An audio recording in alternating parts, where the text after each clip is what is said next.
محترم ناظرین، السلام علیکم ورحمۃ اللہ وبرکاتہ۔ آج آپ کی خدمت میں سورہ کہف کے فضائل اور مناقب پیش کیے جاتے ہیں۔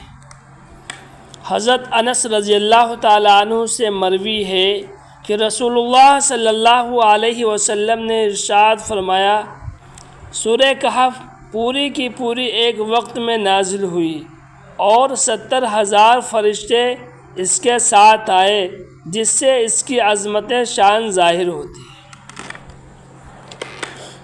ایک روایت میں حضرت ابو درداء رضی اللہ تعالیٰ عنہ سے منقول ہے کہ جس شخص نے سورہ کہف کی پہلی 10 آیتیں حفظ کر لی وہ دجال کے فتنے سے محفوظ رہے گا۔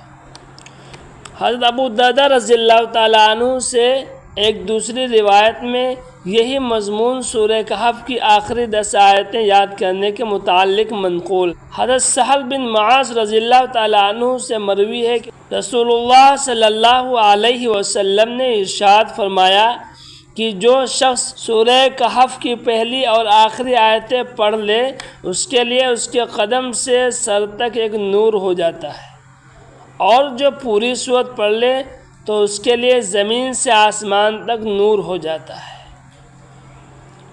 بعض روایات میں ہے کہ جو شخص جمعہ کے دن سورہ کہف کی تلاوت کر لے اس کے قدم سے لے کر آسمان کی بلندی تک نور ہو جائے گا، جو قیامت کے دن روشنی دے گا، اور پچھلے جمعہ سے لے کر اس جمعہ تک اس کے سارے گناہ معاف ہو جائیں۔ حضرت علی رضی اللہ تعالیٰ عنہ سے مروی ہے کہ رسول اللہ صلی اللہ علیہ وسلم نے ارشاد فرمایا، جو شخص جمعہ کے دن سورہ کہف پڑھ لے وہ 8 روز تک ہر فتنے سے معصوم رہے گا۔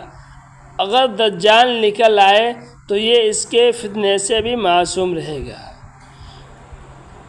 لہذا محترم ناظرین، اللہ رب العزت ہم سب کو سورہ کہف پڑھنے کی توفیق عنایت فرمائے، آمین۔ السلام علیکم ورحمۃ اللہ وبرکاتہ۔